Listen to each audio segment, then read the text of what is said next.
quero falar com vocês sobre algo que é um assunto bem polêmico que a gente tem no nosso contexto da igreja. E este versículo, esta passagem é uma base, como outras também, para esse tema que é a transferência de unção. Capítulo 2, versículos 9 a 15.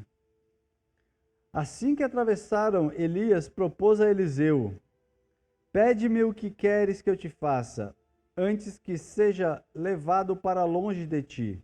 Ao que respondeu Eliseu: rogo-te, como herança, porção dobrada do teu poder espiritual. Algumas traduções falam dessa forma que ele menciona aqui, né? Do Espírito que está em ti. Versículo agora 10. Elias respondeu: em verdade pediste algo muito difícil. Todavia, se me vires quando eu for levado da tua presença, assim se fará contigo. Porém, se não conseguires perceber o meu arrebatamento, não se fará. Enquanto estavam caminhando e conversando, um carro de fogo puxado por cavalos em chamas separou-os um do outro, e Elias subiu ao céu num redemoinho. Elias subiu aonde? Não na carruagem de fogo, né? Como a gente fala.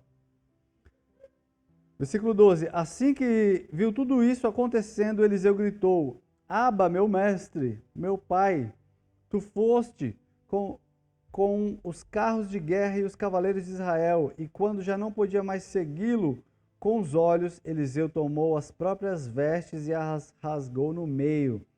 Em seguida pegou a capa de Elias, que tinha caído, e voltou e parou à margem do rio Jordão. E havendo tomado o manto de Elias que tinha caído, bateu com ele nas águas e declarou: onde está Yahvé, o Deus de Elias? Prontamente as águas se separaram em duas partes, e Eliseu passou sobre o solo seco para o outro lado. Os discípulos dos profetas de Jericó observavam o que se passava e exclamaram: eis que o poder espiritual de Elias agora repousa sobre Eliseu. Ou, no nosso jargão de crente, eis que a unção de Elias repousava agora sobre Eliseu. Muita gente acredita nisso e muita gente também duvida que isso exista. Mas a gente vai ver na Bíblia informações sobre o assunto. Eu vou dar para vocês as informações para vocês chegarem nas suas conclusões, tá bom? Vamos continuar aqui no estudo, ó.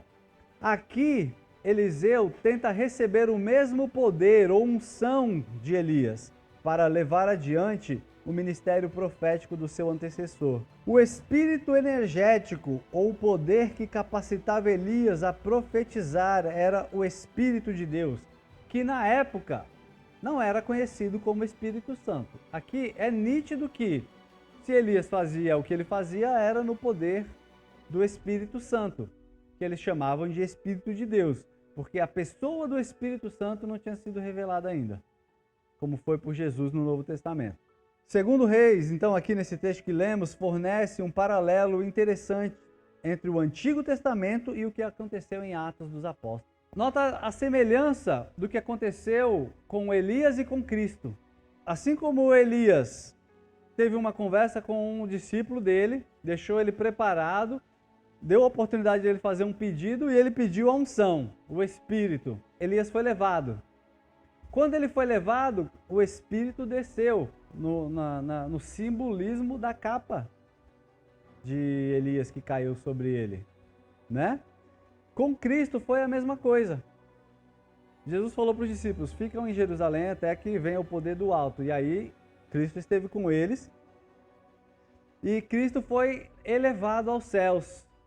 Eles viram Cristo subindo.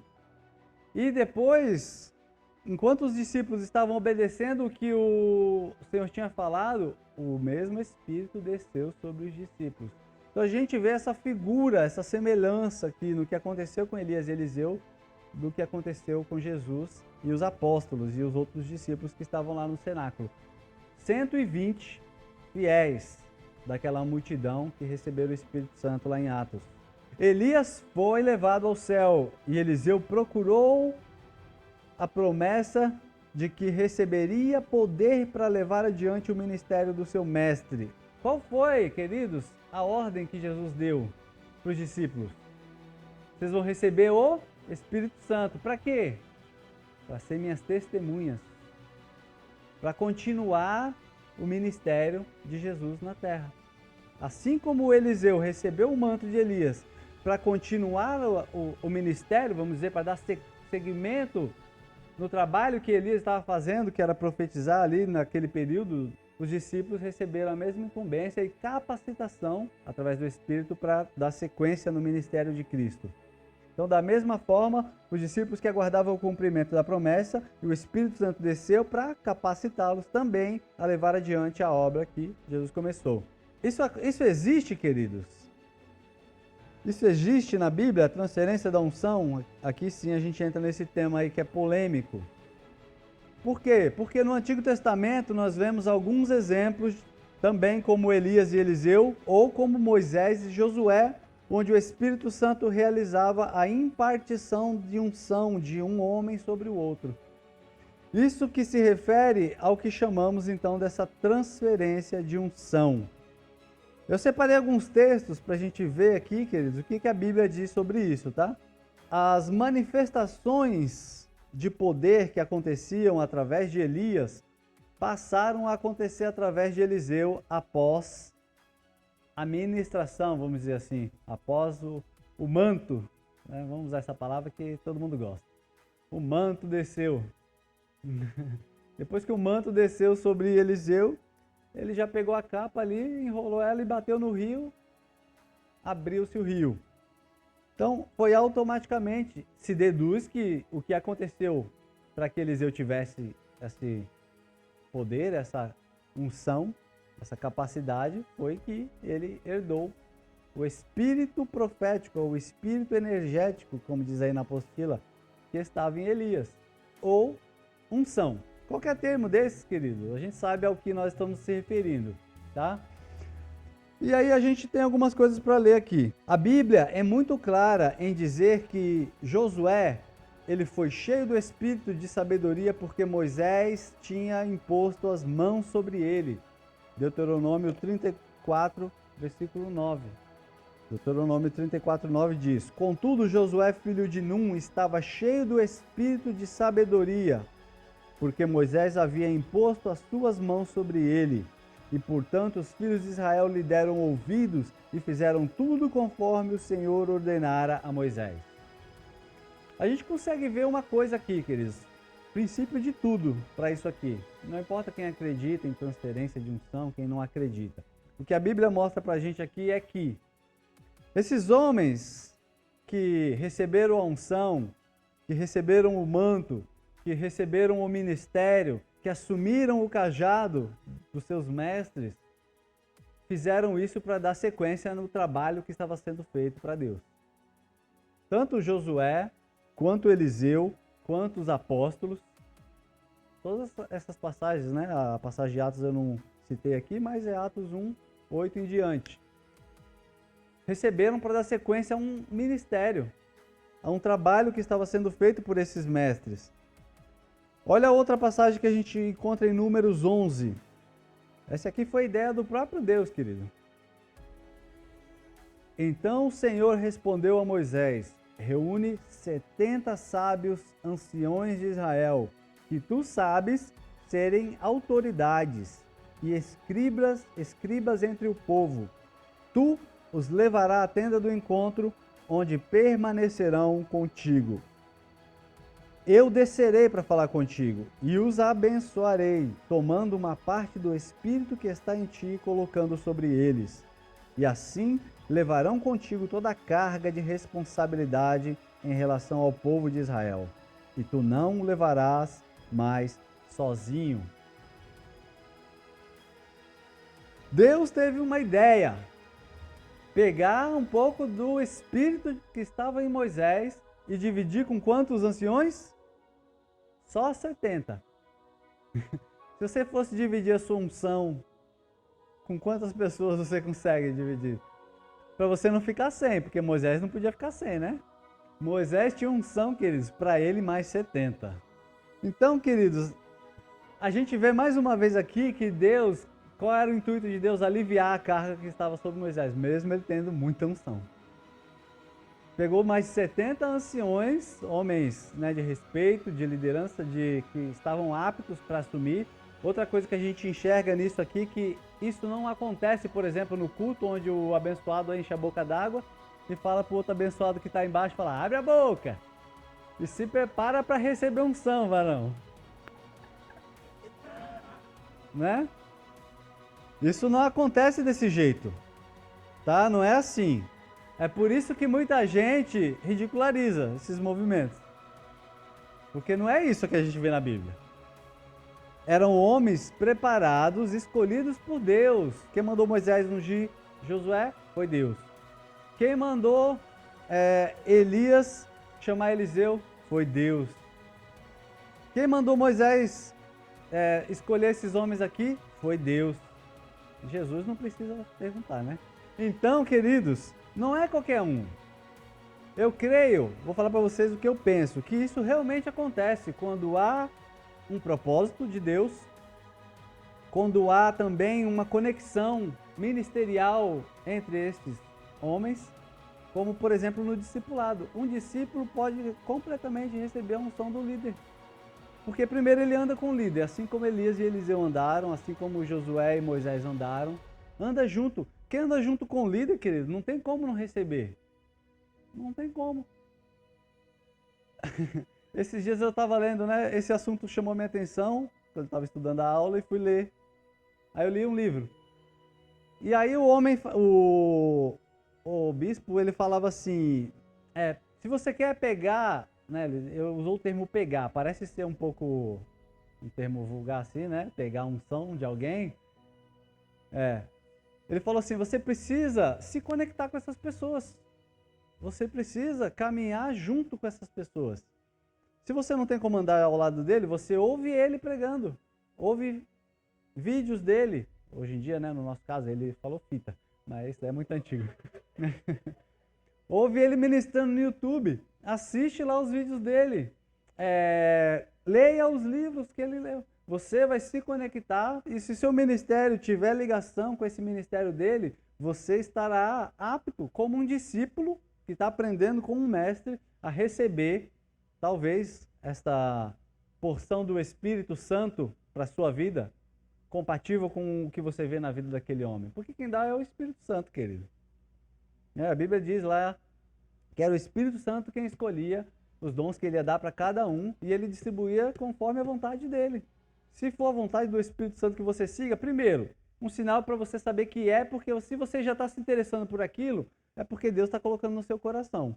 Se você tem vontade, você dorme falando, Deus, como eu queria ficar expulsando demônio o dia inteiro. É o seu ministério. Deus está colocando isso no seu coração. Então você precisa se conectar com a pessoa que tem essa unção, que trabalha nesse ministério, para você poder aprender com ela, andar junto com ela. E se o Espírito Santo quiser, te dar esta unção para você dar até sequência no ministério dessa pessoa. E a gente vê que isso não era feito de qualquer jeito. Esses dias eu vi uma coisa interessante. O cara sentou no chão, no púlpito, tirou o sapato e mandou o outro vir sentar também sem sapato. E os dois colaram os pés. Sabe quando a criança está brincando sentada no chão assim, com a planta dos pés colada? Acho que ele pensou, né? A palavra diz que onde eu pôr a planta do meu pé, eu vou possuir. Então se eu quero a unção dele, eu tenho que pôr a planta do meu pé nele. Chega lá e dá-lhe uma bicuda para você pegar a unção. E não é isso que a gente vê aqui, queridos. Por isso que muita gente fala muito contrário a isso aqui. Mas a gente vê que a Bíblia é clara em mostrar. Josué recebeu a sabedoria e a autoridade que estava sobre Moisés. Por quê? Porque Moisés botou a mão na cabeça dele. Quando o povo de Israel ia entregar seus pecados lá no templo, o que eles faziam? Iam lá e colocavam a mão na cabeça do animal. Símbolo do quê? Que estava sendo transferido o seu pecado para o animal que era sacrificado. Então, quer dizer, é assim. Não é de um dia para o outro. Não é aqui num dia onde está acontecendo, né, um mover espiritual, que a pessoa chega e fala assim, recebe a minha unção que eu estou te dando agora, porque eu quero, e eu achei que eu tinha que te dar, então toma. Não é assim. Não é assim que funciona. E não é isso que a Bíblia mostra.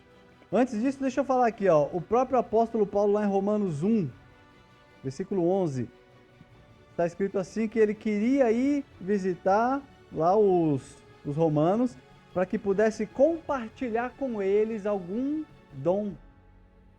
Olha só. Ele queria ir até os romanos para compartilhar com eles algum dom.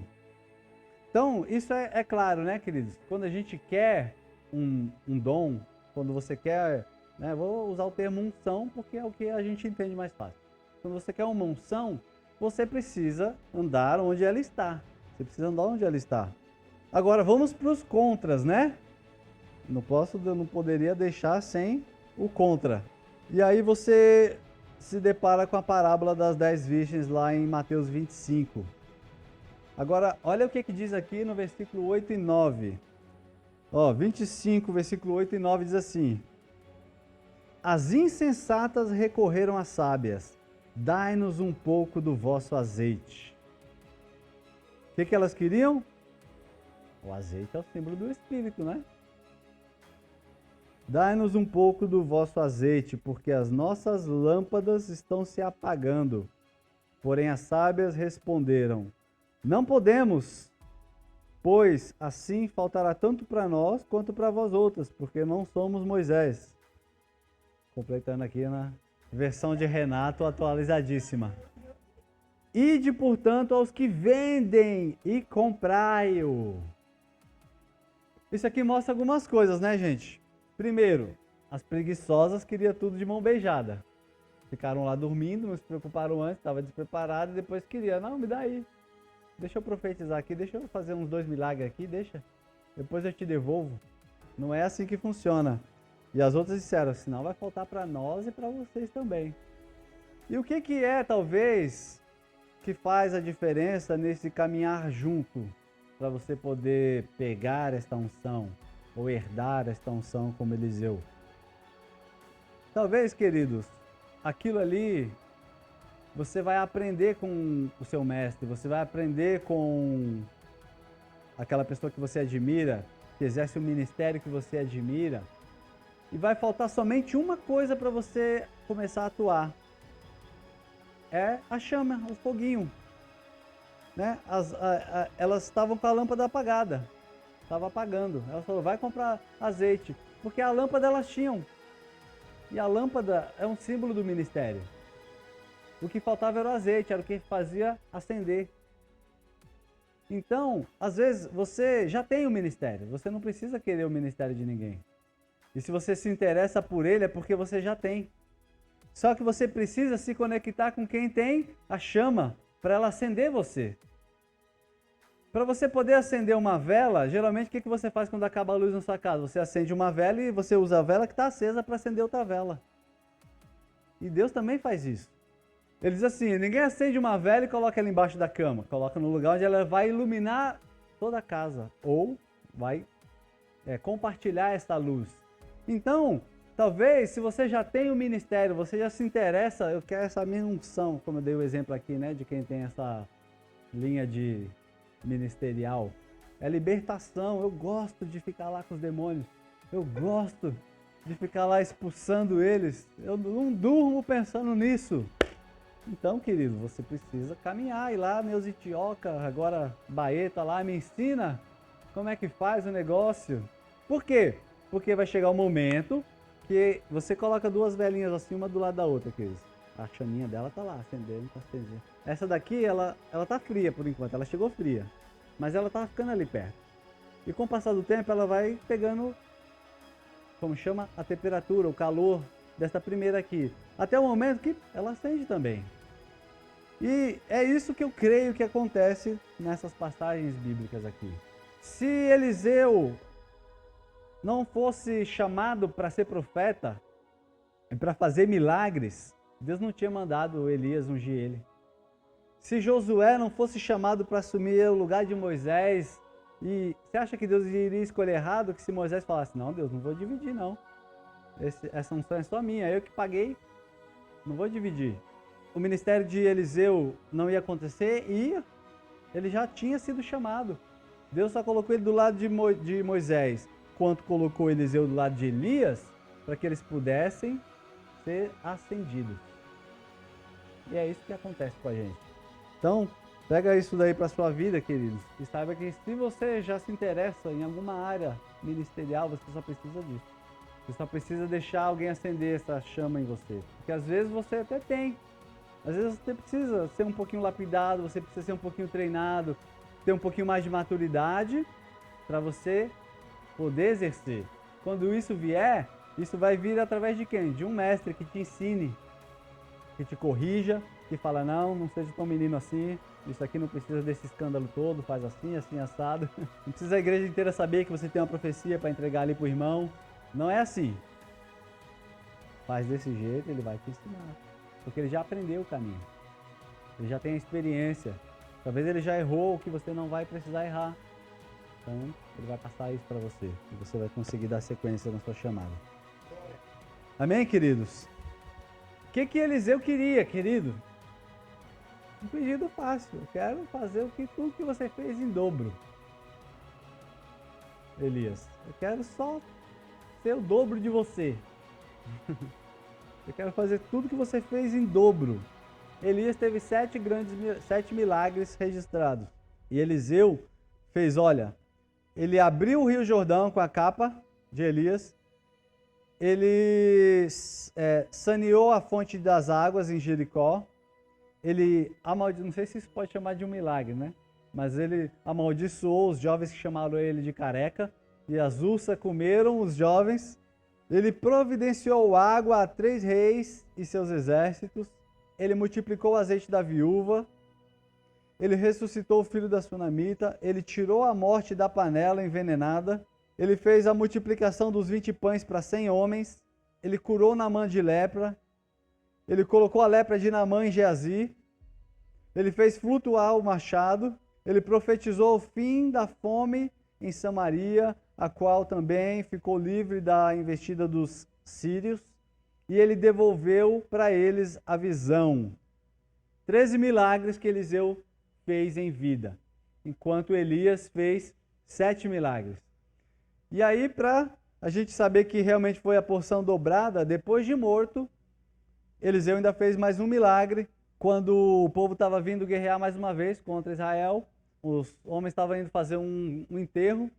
No apavoro, eles pegaram o cadáver, jogaram em cima da cova de Eliseu, e quando esse cadáver bateu lá nos ossos de Eliseu, o homem ressuscitou. E aí fecha, então, os 14 milagres de Eliseu, para garantir que ele recebeu a unção dobrada do Espírito que estava em Elias. Ele fez o dobro de milagres, um até depois de morto.